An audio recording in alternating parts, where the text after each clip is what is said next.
What's up, guys? Mike Davis here with Ignite Takeover. I'm here with Izan Almansa. Great to be with you, man. Let's talk about this. I mean, first of all, you're the first player to win MVP honors for FIBA U17 World Cup and FIBA U19 World Cup. You also got another MVP with FIBA U18 European Championship. Where do you keep these MVP trophies? At home with my mom and my brother.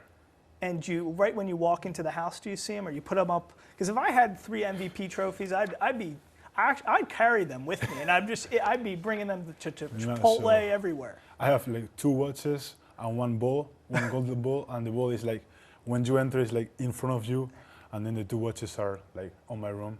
I love it. I love it. And tell us, what has that meant to you? You're 18 years old, 6'10", forward center. We're going to be getting into everything here with you with Ignite, but what did that mean to you, being recognized and getting those MVP honors?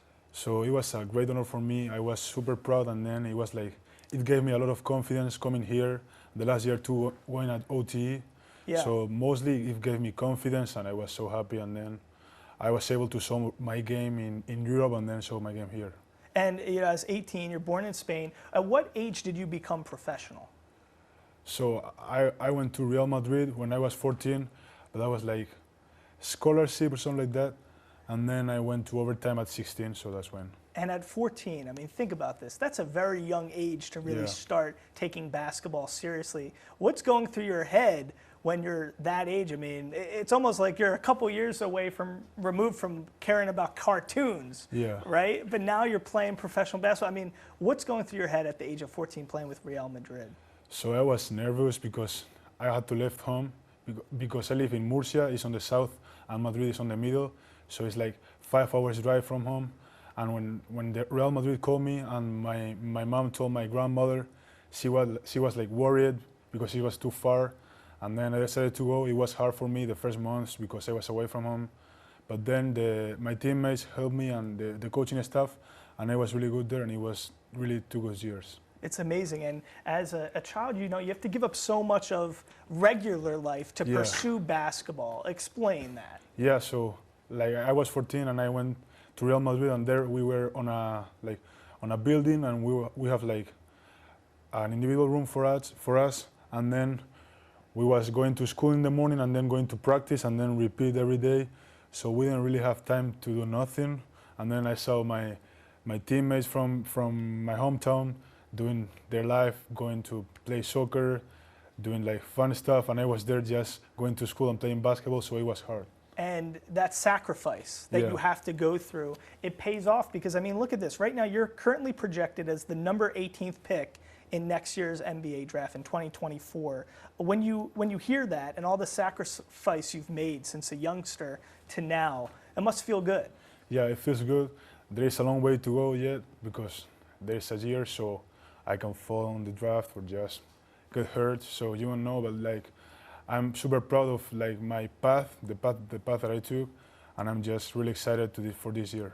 Let's talk about your past. So yeah, past 2 seasons you spent with Overtime Elite, Young Dreamers. Yeah. We've seen guys like the Thompson twins and brothers. They went to the NBA from that Overtime Elite. Explain to us what Overtime Elite is and how it differs from what you're experiencing here on the floor with the Ignite and the G League. So when I decided to go to Overtime, it was like a new project.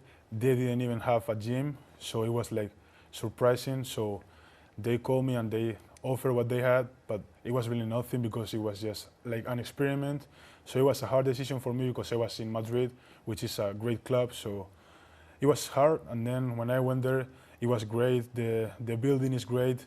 We live at great apartments, and then we have some classes too. So we study, and then the Thompson twins came. Then a lot of guys came. I was with Alex Sarr. He was in Madrid with me too. So he helped me the first month because my English was bad. So he was helping me.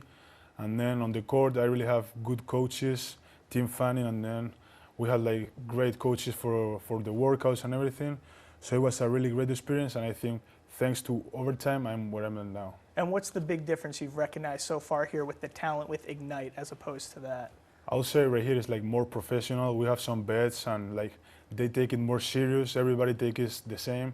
At Overtime, we have like different guys. For example, the Thompson twins, they go hard every day. They take it serious, but then there are other high school guys that are not there yet. Yeah. And here everybody's on the same page, or we are all focused on the same.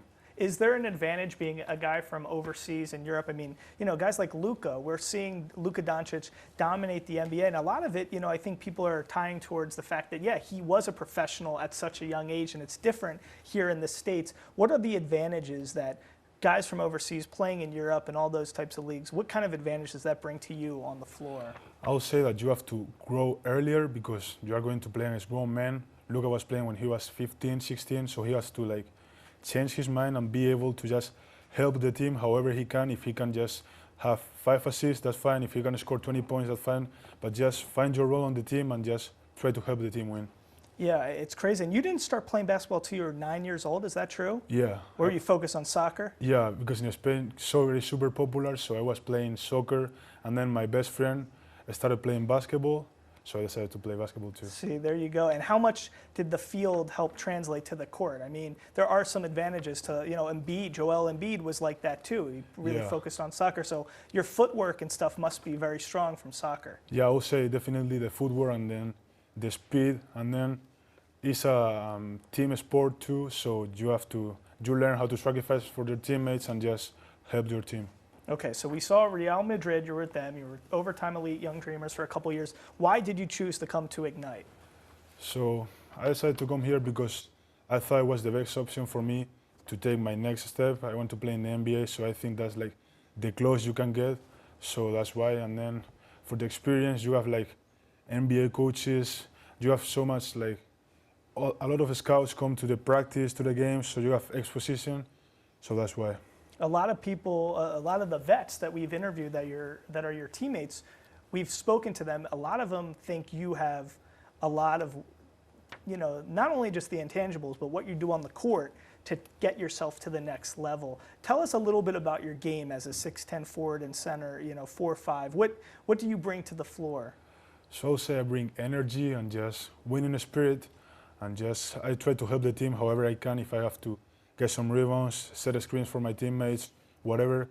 I like also to play in the post and just play some pick and roll. Who do you model your game after? I mean, my favorite player is Embiid, but right now I look at Alperen Sengun. Oh, okay, interesting. Yeah. In Houston with the Rockets. Yeah. And, but you love Embiid, and tell us a little bit about where you see yourself next year. What do you need to do over the course of this season with the Ignite to really achieve that goal, where so many people are saying, hey, this is a highly decorated prospect. Yeah, you are a guy who could be a top 10, top 15 pick. What do you need to work on, you think, immediately to get there? I would say my shooting. I've been working on it. I just need to get more confidence and be able to show it on the games. But just keep working on everything. I mean, I can get better at everything, ball handling, touch. So also I'm working on my body. I'm trying to get stronger to be able to compete against the big guys in the NBA. So the thing I would say it will be my shooting and my body. Okay, and what is the dynamic like surrounding a lot of the other high prospects on this team? The guys like Ron and Modest, and what is it like being surrounded with all these guys? So it's great because they are so competitive. They are great players, great persons off the court, but then on the court, it's competitive and we like it. It's fun. On practice, there is a lot of competitiveness. We try to win every game in practice, and I think then when we go to the games, it will translate because we are so competitive, and we started to know each other well. So I think we can create a great team and then be able to do some great things during the season. Do you see a shift really occurring with a lot of these top prospects, electing to go Ignite and G League rather than going to a top-tier NCAA program? What do you think about that, and what are you recognizing amongst your peers with that shift?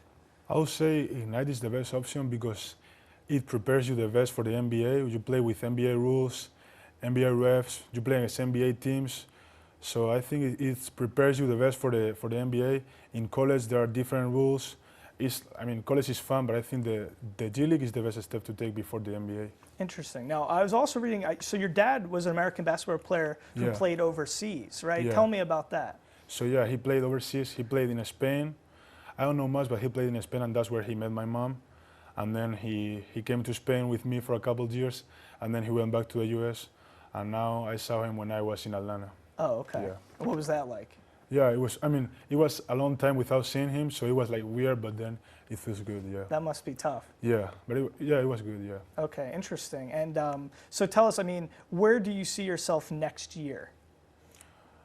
I'm just trying to play in the NBA. I wanna be a first rounder and just get as high as I can on the draft. But just like being on a team that is ready to help me and just try to do of me like the best version of myself that I can be to just help the team win. So yeah, just on the team that really wants me. When you think flash forward to a year, you're a top pick in the NBA, and you're going up against your heroes, guys like Joel Embiid. What is that going to feel like? I can't even imagine because I mean, I saw Asar Thompson. I saw a video that OT posted today, and it was like him and Devin Booker on the OT gym, Right. and he was like crazy. And then he was playing against them yesterday. Yeah. So I mean, I think it's a feeling that you can never imagine. It's just like magic. You know, you've been watching them on the TV for a long time, and then you're playing against them. So I don't know. It's crazy. And so you didn't start playing basketball till you were 9, but at 12 years old, you were only 6'1". Yeah. So what did this growth spurt feel like? Because I'm still waiting for my growth spurt. You think it could still? I'm 31. You think it could happen for me? I don't think so. Probably I don't not. think so. What, at 6'1", at 12, I mean, you probably, it's great for your game as you evolve because you're learning a lot of guard and wing kind of techniques. And then as you grow, you get to keep those skill sets as you become a 4 and a 5. So tell me a little bit about the growth spurt and what happened during that period of time. Yeah, so I would say like on Spain, like when you are like practicing when you are young, they just try to do everything, ball handling, even if you are like 6'5" or you are 6'1", they try to do everything so you can be like the most versatile player that you can be. And then when I started growing, I was like dunking on, because on Spain when you are under 12, you play on a smaller rim. So I was dunking. Oh. I was like Embiid right now. So it was fun. But then when you turn 13, you play on the high basketballs. So you have like to change the different balls. So it was like a tough transition between like dominating Yeah. in the under 12 and then coming with when I was 13. But it was like fun to see like my progress and then seeing the pictures when I was playing soccer and everything. It was fun, yeah. There has to be, some sort of intangible quality that you bring to the team as a guy who's a winner, right? Having these MVP awards and the success that you've had in FIBA play, is there something just special about being a winner and being a guy who can bring that to a team? Because there are guys who are just fill up the stat sheet, but then there's also guys who fill up the stat sheet but know how to win. Yeah, I would say like that's what Spain does, because you see on the national team they don't even have the best player, but they always compete. So I would say that's like the Spain ID, I would say. And then I just try to win because I mean I'm used to win. I played in Madrid and then on my hometown club in Murcia, I used to win too. So I have never lost like a lot of games. So I would say that's just like on my genetic, and I just try to win. Nobody likes to lose, but somebody has to. So I just try to do everything that I can to help my team. And let's speak about that, because that's what makes the Ignite so unique and interesting, is that, yes, you guys want to win, but the organization's core quality and calling card is that it's about developing young talent like yourself. So how have you, the dichotomy of that and having to navigate not just, yes, trying to win, but also trying to get talent ready for the next level? How do you negotiate that and meet in the middle with that on a team and an organization? I think that having the bets is really the best thing to do, because like we are young, we have a lot of mistakes, and then sometimes we are focused on our stats more than the real game. So having the best there, that they are like, they know how to play the right way, they've been playing for a long time, they can like balance the team between the young guys that are just trying to get to the NBA and then the vets that are doing their job. So I would say that the vets are the balance on the team. The vets make that difference. And Yeah. John Jenkins spoke very highly of you. Who have you taken to most as a veteran? Would it be John? Who are you really? I would say like Eric Mika, because he is the big guy. So I would say like the first day we was practicing, he's so strong, so I wasn't ready for that. And he is really good. So I wasn't ready, and it was hard, but he's really helped me. He's helping me every time he can during the practice. When I don't know anything, he helped me. He invited me to dinner too, so he's like my dad here. He's your dad here. Yeah. That's nice. What has evolved about your game since, you know, coming from Overtime Elite Young Dreamers to Ignite? Where have you already gotten better as a player and as a person? I would say my body, because we've been lifting a lot, and also just being more able to talk to different people, because I was like shy when I was young, and as I went to overtime and I don't know anybody, so I have to like talk to people and then hear, and like my teammates are like really fun, so they help me to be one more. So I would say just as a person, I'm being more like extroverted. I don't know. Yeah, yeah. And then More vocal. yeah, on the court, just like being more mature. Yeah. I love it. How are you liking Vegas? How are you liking just Henderson? And I mean, Henderson is nice. The thing is, it's so hot, but I like hotter Vegas. than Spain? Yeah, way Wow. hot. Yeah, I like Vegas. It's a nice place to be. And Henderson, I love it. It's like so quiet, like no noise. The apartment are nice, so I'm really happy to be here. I love it. What else do you want to make sure everybody at home knows about you, Izan Almansa? That I'm just a funny guy, and I like to spend time with my family. And yeah, I'm a family guy. Are you the funny guy or family guy or funny guy? Both. Both, yeah. I hear it's Dink. I mean, yeah, he's the most fun. Yeah. Is he the most fun on the team? Yeah. Why? He's young, so he's like, I don't know, he's super fun. And then Ron too. Ron's funny too. Yeah. All right. A lot of people are talking about Dink as well. Listen, Izan Almansa, so excited for you. So much great hardware you've already accomplished and so much more to go. Next year, where do we see you? First round pick? I hope. There you go. Izan Almansa. Thanks for spending some time with us. Thank you, We sir. appreciate it.